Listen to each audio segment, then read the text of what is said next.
drew the portrait of Chesterton. His body is perfectly spherical. He weareth a runcible hat. And so there was an old man of Spithead who opened the window and said, Fill jumble, fill rumble, come tumble, that doubtful old man of Spithead.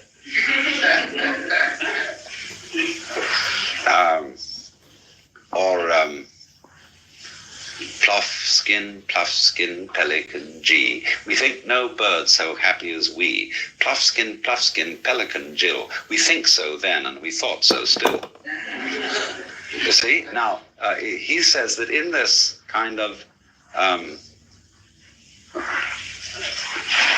marvelous playing with the voice and with words, you have something nearer to the nature of reality than you do with statements that make formal sense. Even though this man Chesterton was a great believer in reason, and you know in the Father Brown stories there is an occasion when Father Brown espies the criminal masquerading as a priest, because the man says, well, we cannot find out God with our reason. All the things of divine are beyond reason, and we must learn to suspend reason. And at that moment, Father Brown knows this man is not a good Catholic, and not really a priest at all. Because St. Thomas, you see, bases everything saying there is a consistency between reason and faith. And Chesterton believed in that very strongly. But that didn't prevent him from seeing the deeper mystery, that there is a kind of super reason in unreason.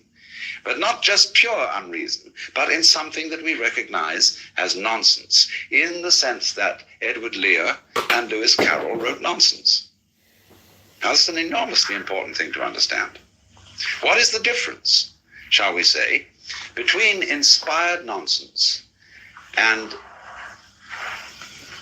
mere bosh? And this is what he's trying to point out. There is a kind of nonsense which we could call magical nonsense, and there's a kind of nonsense, on the other hand, which we should call just trivial rubbish. So, it is the nonsense, the divine nonsense has this extraordinary humor with it.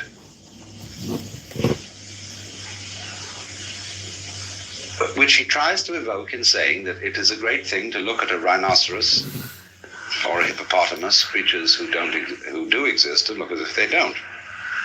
A poem in which he brings this out is called The Fish. Dark the sea was, but I saw him, one great head with goggle eyes, like a diabolic cherub, flying in those fallen skies. I have heard the horse deniers. I have known the wordy wars. I have seen a man by shouting seek to orphan all the stars.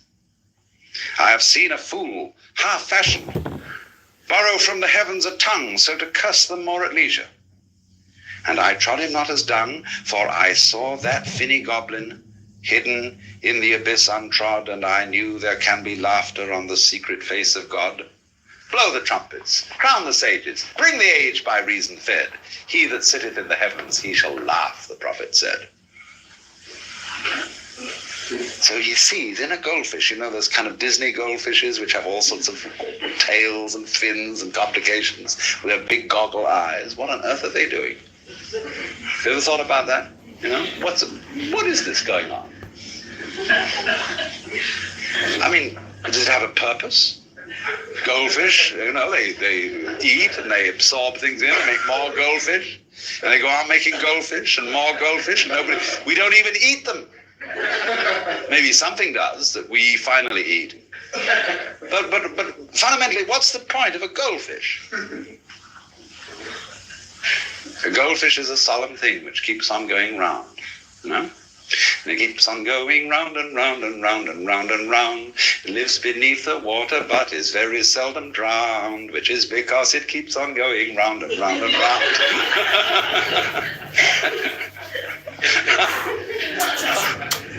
It isn't going anywhere at all.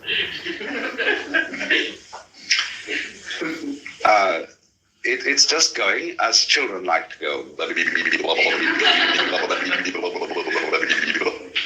Or